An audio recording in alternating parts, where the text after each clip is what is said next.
everybody. I'm Lakshman from Lakshman Art Scotland YouTube channel. So I thought of bringing you a different kind of an experience, a different video today that is not about actually painting. So today I'm kind of going to share with you some thoughts on how I started painting, how I got into painting. That was about 15 years ago. I was a PhD student, and I was under a lot of pressure coming from various ways, such as, partly financially, partly the subject matter itself. So I was doing quite a lot of sports, running, cycling, and playing badminton, but still I thought I was still very stressed, restless, that kind of thing. So anyone who's done a PhD or any higher studies that was highly demanding would know what I'm talking about. There is a stress level that is quite hard to get away from.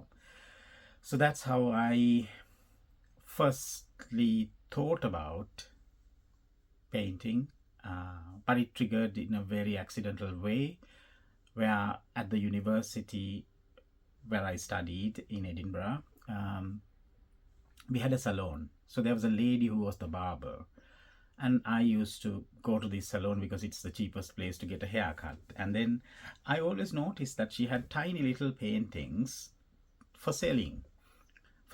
So one day I was talking to her, and then she said, I know my paintings were very silly, but students buy them. They buy them for giving gifts and for memory, and as a souvenir and so on. And I knew that I had some artistic talent, because even if I'm never been taught how to paint systematically, I did arts as a subject as a child, ever since I went to school until about my say ordinary level exams, about when I was about 16.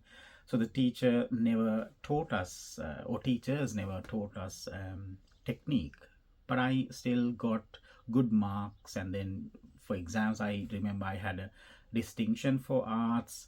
So I had that confidence, but it hidden. And also I was uh, I used to sketch faces, and then that has always been a kind of a habit. Like, if I have to spend a long time at a lecture where I'm bored, I would just sketch a face. That was there, but I never ever thought about doing anything at this scale, this huge scale. So that day when I was having my hair cut, it came to my mind that I must just try. So on way to my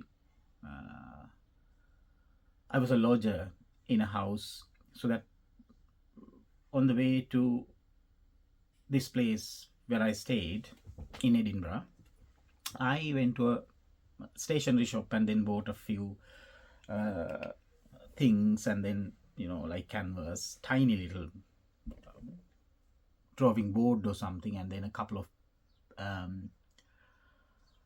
brushes, cheapest possible paint, acrylic paint. I didn't even know acrylic or oil, watercolor, what difference, what suits me, or anything like that. But I did that, and then the first drawing or the painting I did was about a friend's niece. Two nieces actually. They were, oh no, one niece. She was in the water at the sea, and then she was enjoying the waves, and that's what I painted. And I tried to be very realistic, and I still have the painting. And then it was not anywhere near realistic, but it made some kind of impression. So my friend really liked it, and that was my first ever encouragement from another person in the UK that I could do kind of such a painting, or I had some talent. So that was the beginning. So at the time, it was a hobby. I started as a hobby. So now I'm a full-time lecturer and academic. So my time to do these kind of work, painting and any other, engaging with any other hobby, is extremely limited. But I like summer, starting from spring, where, you know, the night time is quite, daytime is very long, so that I can do something on the canvas, in relation to a painting after 5, and then Saturdays and Sundays. So that's how I try to engage with and continue with this particular activity of painting. Um, so a hobby that started as a tool or a mechanism to de-stress now has become a much more complex, transformative activity for me. And it is much beyond being just a hobby for me. I have been kind of very conscious about this process when I was doing paintings over the years, and then now it is an evolving, transforming, more complex process of liberation, in the sense that I can connect with the canvas, the painting I produce. The creation is an outcome of all my feelings, emotions, and what I want to communicate that I cannot find words for. So I transform the things that I want to communicate beyond language, my language capability, onto the canvas. So even if you see a man, a dog, they are much more than that. It is the conversation I have with the canvas that produces this kind of an output, a creation.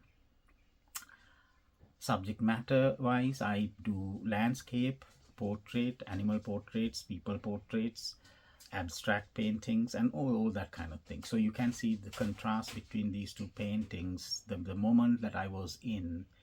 So it is deeply hidden to me. I never explained explicitly this is what I was feeling about when I was painting, but the colors, the choices of colors is more than the subject matter relevant to my feelings, emotions that I want to communicate. So it has helped me greatly to live through, navigate very stressful, difficult situations in life. I don't paint only the difficult situations. When I'm on in a happy mood, I paint as well. So either way, it is a conversation that I have. So it is much more meaningful. And also, I like to draw people's attention beyond what they just see as people's skin color or gender. Even animal portraiture, I have a logic behind it. I will be explaining these in subsequent videos. But that's what it is. It is a very complex, very meaningful, highly liberating process that I do when it comes to, or that I engage with when it comes to painting. So I encourage anyone who is looking for ways to cope with any kind of situation, a kind of a feeling, or you want to try out something new, to take up the canvas. So sometimes it could be that you are too stressed with work, that you find finding ways of de-stressing is difficult, complex or something. Then you can try painting. Nobody's going to judge you, and I believe everyone has their own style. So I, for example, moved quickly away from brush painting because I'm not someone who is able to do very delicate work. I need freedom. I need to go very fast, large, long, strong brush strokes, so that I just got away from brush strokes, and then I picked up the palette knife. These are the ways. I never touch a brush, but palette knife does that for me. All these tools.